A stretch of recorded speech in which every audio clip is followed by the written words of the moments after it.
Wasn't good at the beginning of the season. He's finished top 17 in 4 of the last 5 tournaments. A lot better than some of the big names. Rory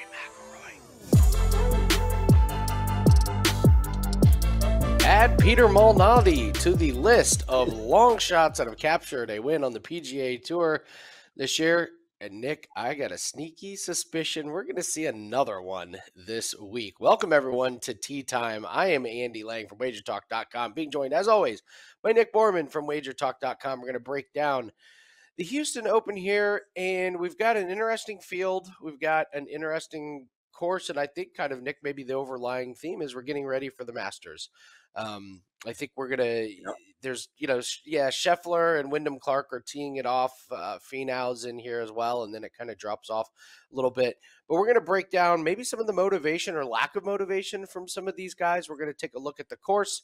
Of course, we're going to give you an outright winner. We're going to give you a finishing position, some Draftkings Darlings, and some players that can trip you up. And we've got a promo code for half off myself or Nick's plays. But let's just get right into the course. This is played at Memorial Park. And Nick, when I Googled Memorial Park, I didn't know that there was one that's about an hour away from where I live. So if you're looking this course up, I just want everyone to know, if you're looking at Memorial Park in Newcastle, Indiana, this is not where the PGA Tour is going to play. So, Nick, you can see Memorial Park in Newcastle, tree-lined fairways, I guess you could say. Deep rough until you get to the dead parts, and it's a nice course because they don't allow push carts on the green. There's Memorial Park. We've all played on courses like this one, haven't we? Though. Yes, it's where you got to start. They're the best. You got to start somewhere. All right, let's take a look at the real Memorial Park. This is a beautiful course. I guess the first big thing I wanted to bring up is they only started playing this course in 2020. So be a little bit careful when you're looking at tournament history and course history, because they've only played this since 2020. This is a completely different course. Little bit quirky. It's a very long par 70. It's 7,400 yards. There's 5 par 3s, 3 par 5s. There's a really short drivable par 4. The fairways are pretty wide, as you can see here. There are trees, but the trees are way back off of the line of the fairway. So if you're behind a tree, you've hit an absolutely terrible shot. The rough is kind of deep, but I don't think it's too penalizing. It's really the length of this course. And around the greens, there's a lot of roll-off. And when you look at some of the similarities that this course has to Augusta, I think that's kind of where you got to start, is these greens. If you miss a green and you have roll-off, you're going to have a shot, a chip, or to try to get up and down at a green that is above your feet. And I think that may be where some of these players like Scottie Scheffler, like Wyndham Clark, like Zalatoris, are going to try and get some work in.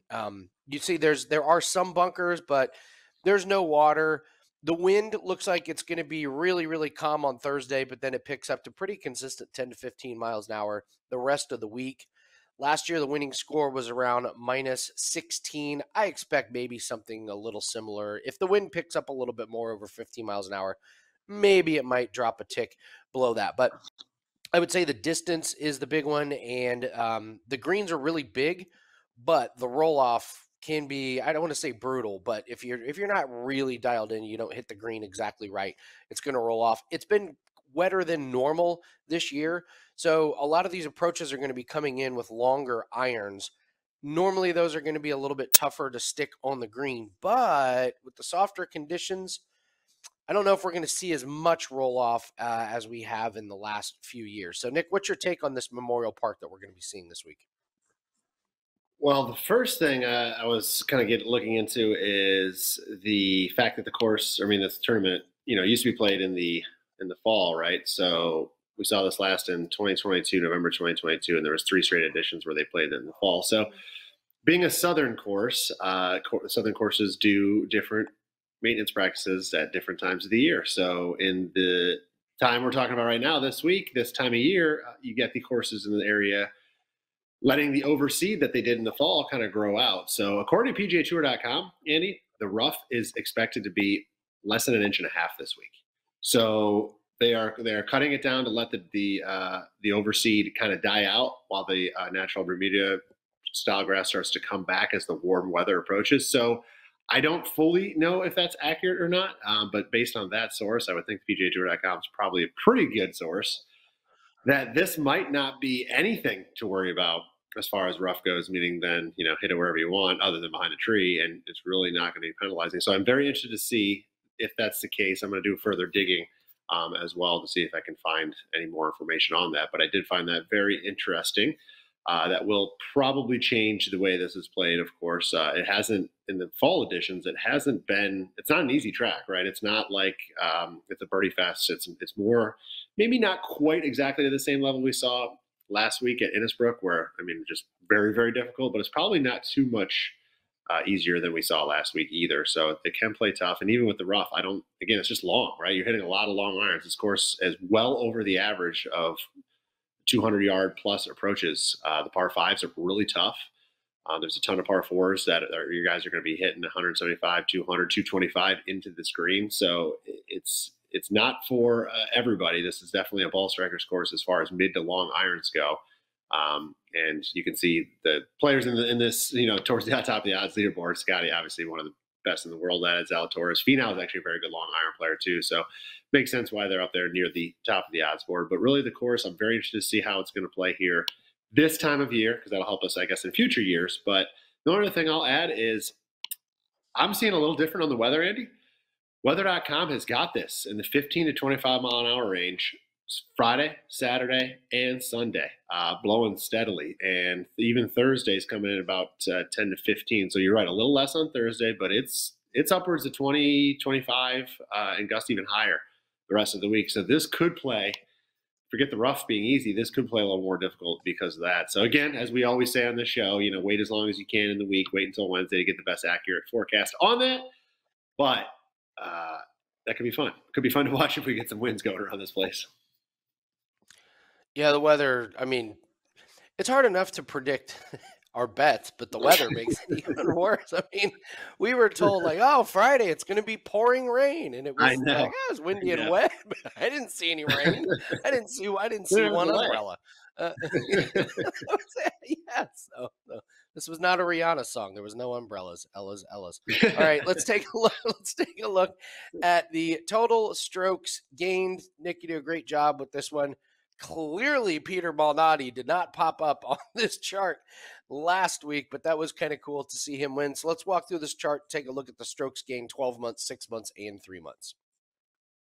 Yeah, after 2 straight weeks of having the winner in this graphic, it was Scottie, number one. It was easy. Last week was not that case. And this week, you kind of said it before, you think it could be a long shot winning this week. Well, it's kind of funny because if it's not the top 4 guys, I guess 5 guys, you could classify this as a long shot because everybody else is falling, outside of 30, 40, and 50 to 1. It obviously drops off very quickly. But no surprises in this list.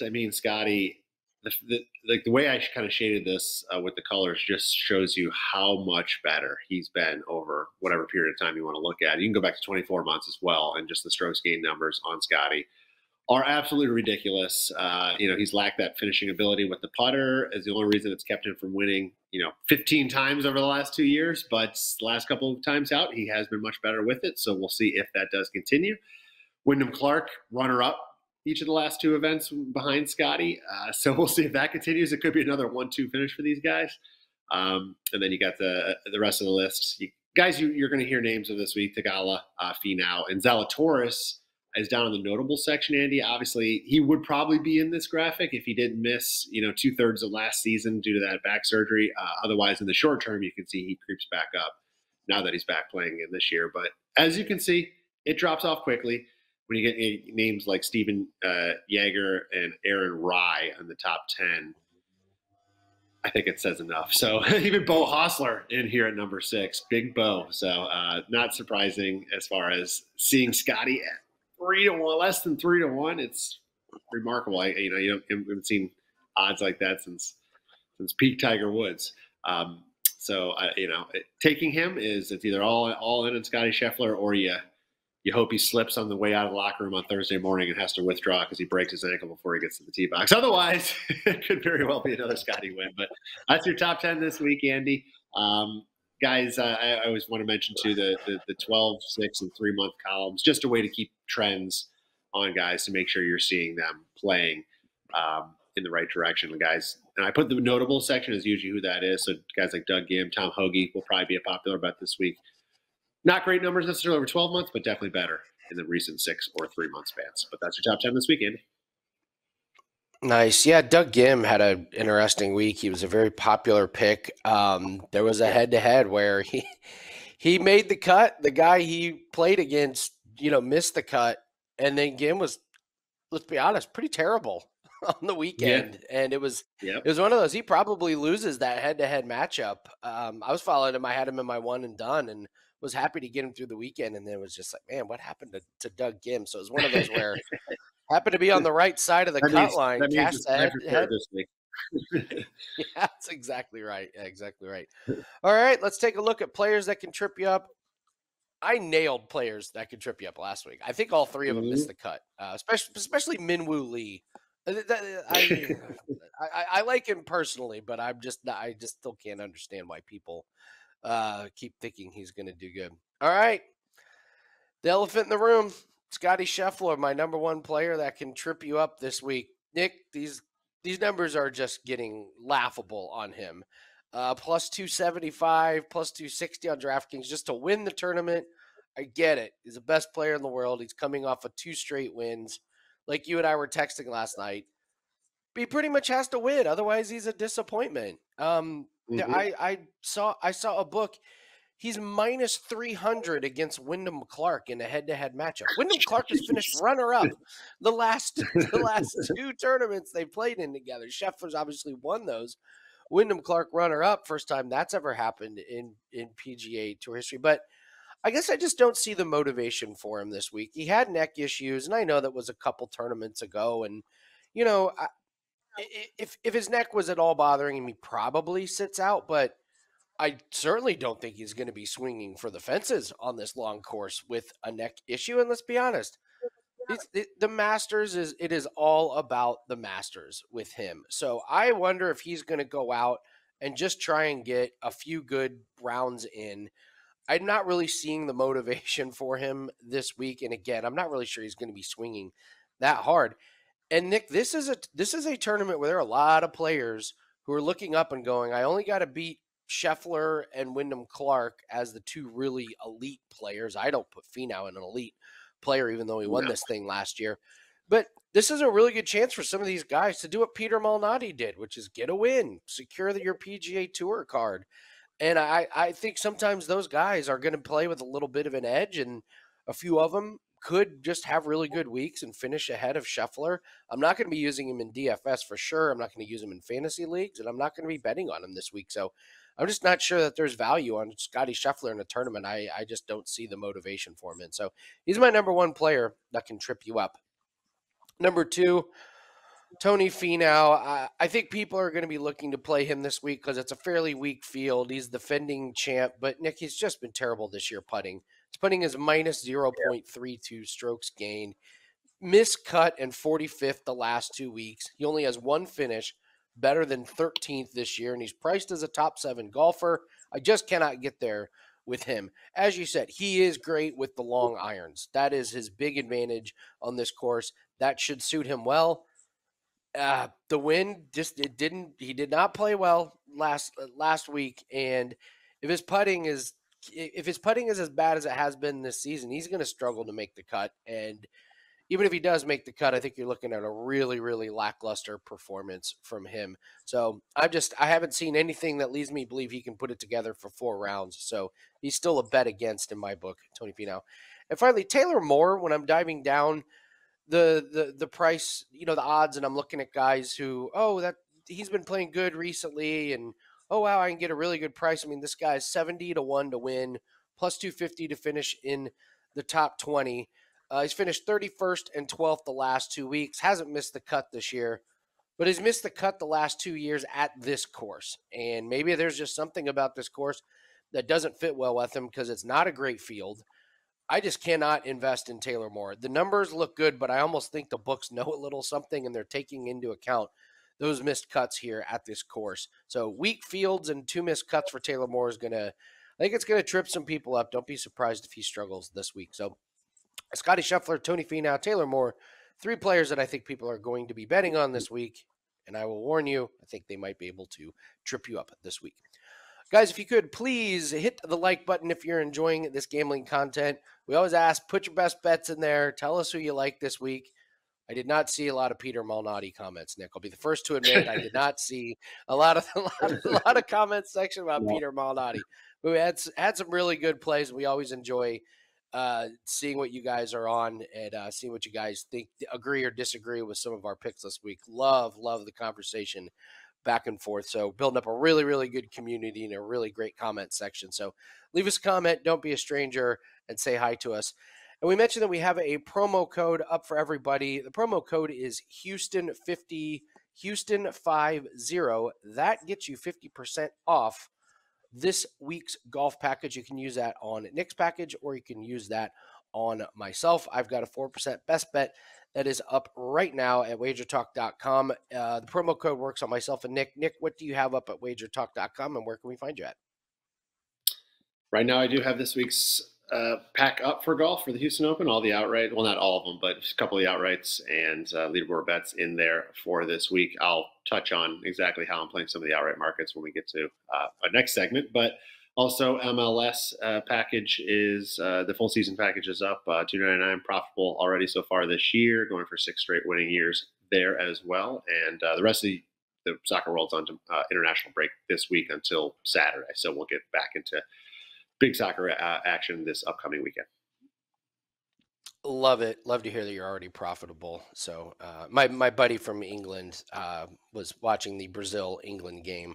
And it was something. It was the one where like England hadn't lost at that stadium in like 20 years, and 17-year-old scores a goal like a couple minutes left in the game to completely blow it out. He was very depressed for a while, but glad to hear soccer. Glad to hear soccer's going for you. So a lot of profits on the board besides college basketball this time of year. So looking forward to good cashes. Looking forward to some really good cashes. And speaking of cashes, let's take a look at an outright winner here. Who are you looking at, Nick? And what price are we getting them at? So I'm going to throw out a recommendation here which looks like all books are offering this week, a slightly different market than the standard outright market. And that's basically the outright market without Scottie Scheffler. And I don't disagree at all with Andy's breakdown of why not to bet Scottie this week, because you're right, at less than 3-1, it's either win, or if you finish in the top 3, you're probably not returning any value. So I get that. But at the same point, I also don't want that guy to win and then ruin an outright play that finishes, runner up. So you can it's really not that much difference in price. I'm seeing guys that are at 20-1 or instead at 16 or 17-1, guys that are 18-1 or at 15-1 or 16-1. So it's like 200-300 difference on some of the outrights. As you get to more of the long shots, it's not even that much. But you can play the market. I'm suggesting that. And for this particular one with the Gala, I think he's going to play well this week. I just don't want, like I said, Scottie to bite me in the ass. And sorry if I can't say that, but kick our butt and knock this out. But I think he's going to play well this week. He's like, he's the one I'm zeroing in on that next. There's like 4, maybe 5 guys that I think you're going to probably choose one of those guys from that wave and that 20-1 or slightly underneath market. He arrives in good form. He's got 3 top 10s in his last 4 starts. He had a solo 5th at the Waste Management Phoenix Open, a tie for 6th at the Arnold Palmer, and then tie for 9th 2 weeks ago at the Player. So obviously in pretty good form. He's got plenty of length, which I think is important this week. It is a par 70, 7,400 yards, so it is long. And he's 11th in proximity from 200 to 250 yards. Last season is where he ranked 11th. So he hits his long irons very well. He's also been rolling a red-hot putter. This year he ranks 7th so far in strokes gained putting. He's played here twice before, Andy, and last edition was a tie for 22nd. So it's not like he has great results, but at this point, it's only been 3 editions here, and I just kind of look for guys that have at least teed it up to give a little bit of course knowledge. I'm not really worried about exactly where they finish, because if it's not Scottie or Finau, pretty much there's not a lot of great finishes. But I do like the guy. He's playing well. He's got a little course knowledge, and he's got the metrics that I like this week, which is long iron play and putting, of course, will always help. So you can get him outright 20-1, or go to the outright without Scottie market at 16-1. I think that's a pretty good way to go. Love it. Yeah, I love Thigala. I love that he's like not the big muscular guy, but he's like competing with Yeah, with all the, with all the guys. Yeah, I like Thigala a not lot. as He bad might as be my one. Akshay Bhatia. That But kid's a wet noodle. not even in the same realm as the twig that is Bhatia. But yeah, Thigala might be my one and done pick this week. He checks all the boxes for that one. Yep. So I love that one. Let's take a look at some Draftkings Darlings. I will start with a guy that I've been riding high on the last few tournaments. He's done well for us. Andrew Novak, still 6,900, Yep. so he's at this below Yep. 7,000. Wasn't good at the beginning of the season. He's finished top 17 in 4 of the last 5 tournaments. A lot better than some of the big names. Rory McIlroy. He's been a great draft. He's been a great DraftKings Darlings. Last 7 weeks, numbers in all categories have shot through the roof. 8th in the field in strokes gained in this field in the last 7 weeks. So Andrew Novak is playing really, really well. So give me him at 6,900. I will also go with Mark Hubbard, 7,000. This is just an easy pick. He's made the cut in every single tournament, 8 of 8. He doesn't have a ton of upside. Only one top 10 finish this season, but sometimes just sometimes par is good enough to win. Nick, just give me some weekend points here at a guy that's 7,000. So his approach numbers, putting numbers are really solid. Weak field, I expect him to see the weekend and get us weekend points. So Mark Hubbard 7,000, and then up next Joel Dahmen 7,100, or maybe it's Joel Damon. I think his numbers are not mind blowing, but he's made the cut in 4 out of 5 tournaments, and the big selling point here is he really likes playing here. 9th and 5th. The last 2 years, which is kind of, it's a little bit strange because you don't think of him as a bomber, but I can't argue with 9th and 5th the last couple years. So I love the course history here. Been pretty decent form, but 7,100 for a guy that's got a couple of top 10 finishes here, I can't pass up. So Novak, Hubbard, and Joel Damon are going to be my DraftKings Darlings. And if you want my full DraftKings lineup, I've got a free digital download article on my profile page, WagerTalk.com. It's free. Do it every week, so you can find that. It's got a bunch of information in there. It's got write-ups on the players that can trip you up, the DraftKings Darlings, full lineups, things like that. So no cost. Just go over and download it, Andy Lang at WagerTalk.com. Nick, let's talk about a finishing position. Who are you targeting this week? By the way, Damon is great. He talks about, we met him on the first season of Full Swing, and then the second season he comes back and he talks about his celebrity status as from the success of that first season. It's hilarious. So I like betting Damon just because he's just a likable dude. He's like I think his quote is like, somebody's got to be the 92nd best ranked golfer in the world. Might as well be me. He was on a show with the No Laying Up guys. He talked about how he's had to work on his swing a lot this year, and he actually was kind of hinting towards he got a little tentative and a little careful, and he's like, I gotta let it rip.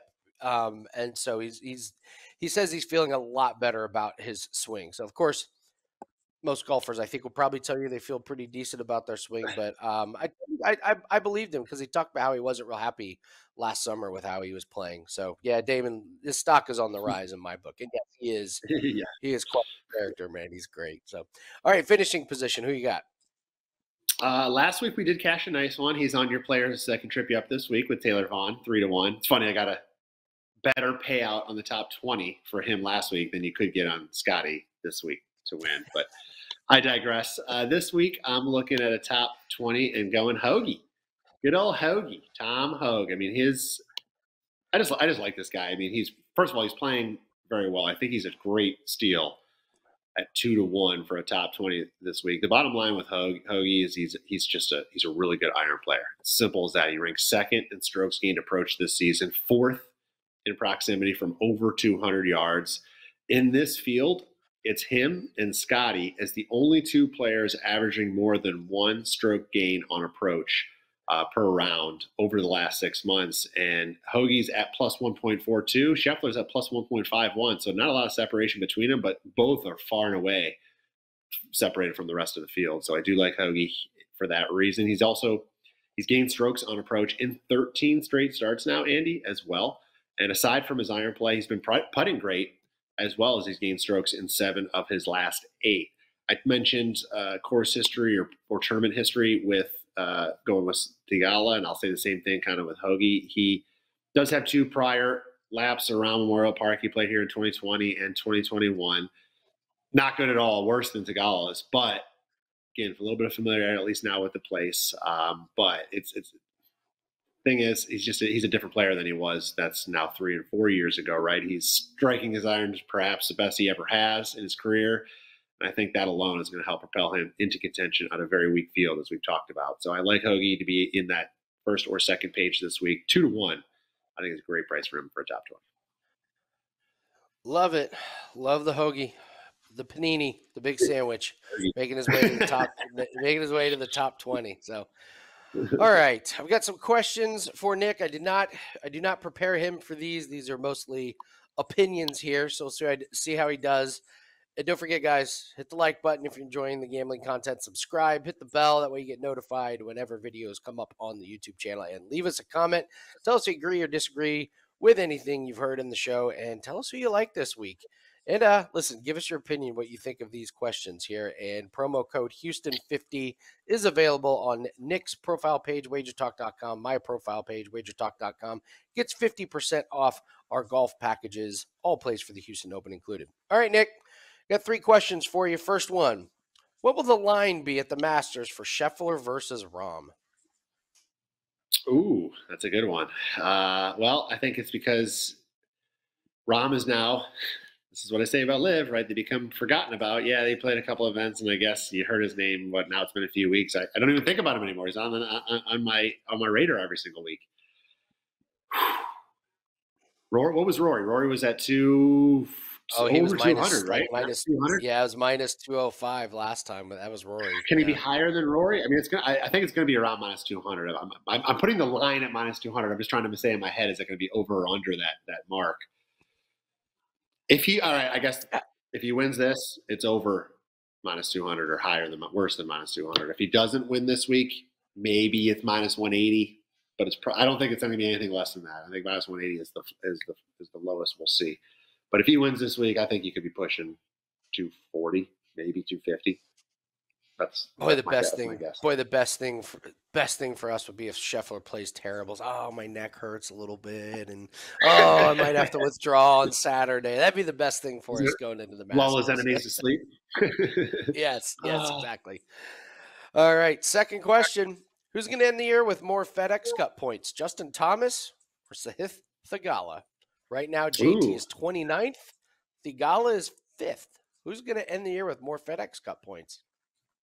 Well, that's a good question as well. I would think that just on pure volume, Theegala's probably going to play a few more tournaments, right? He started to show that in the big stages, as I mentioned on the outright preview, on big events, he's now starting to compete. And he is not just a guy that's going to be a contention on the weaker field and then kind of fade away, because obviously the FedEx Cup points are going to be better rewarded in those big tournaments. So with a little bit more expectation in the majors this year, and the fact that he's probably going to play a little bit more volume, and we have a head start, I don't know what the number I got to pay here on the books for this is, but I would take Theegala to probably finish higher. I would too. I'm out on some of these guys. I'm out on Patrick Cantlay. I'm out on Jordan Spieth.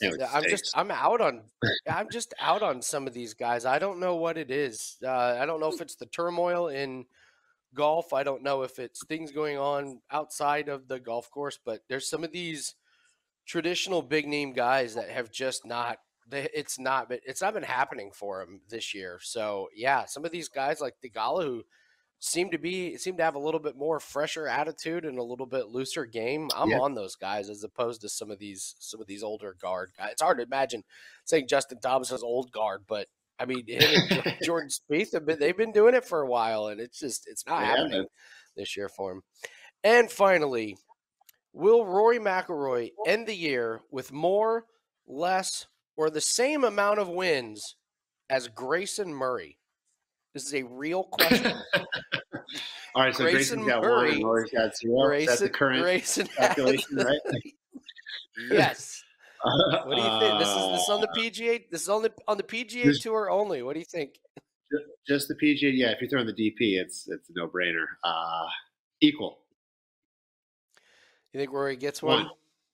I don't think it's going to be major. I think he's just going to win. I don't know. I'm not even sure what tournament he's going to play. Who knows? Something. Yeah, it's in the middle of summer, kind of random.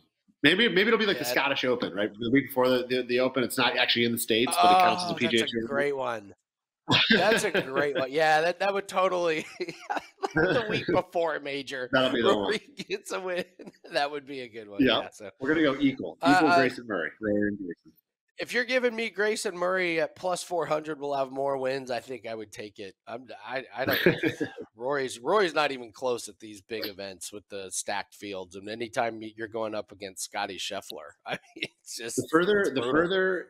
Listen, Full Swing season 2, he was on, and he kind of talked about how the distractions of LIV and being the poster child of the PGA Tour was real, and it's not going away because I mean right now they're still talking about this merger and what's going to happen. And you don't think he's going to be interviewed about it just nonstop. So while that continues, maybe eventually in another couple months, it just kind of finally subsides. But until then, it's just wasting his time and it's distracting him. And that alone is going to keep him from winning more tournaments than he probably otherwise would have. Absolutely. All right, guys, that's going to do it for Tea Time. Thank you, everyone, so much for watching. Hit the like, leave a comment, use the promo code Houston50 to get 50% off myself or Nick's plays. Good luck on all your plays, and we are just a few weeks away from Masters Week. Have a great week, and we'll see you everyone next week on Tea Time.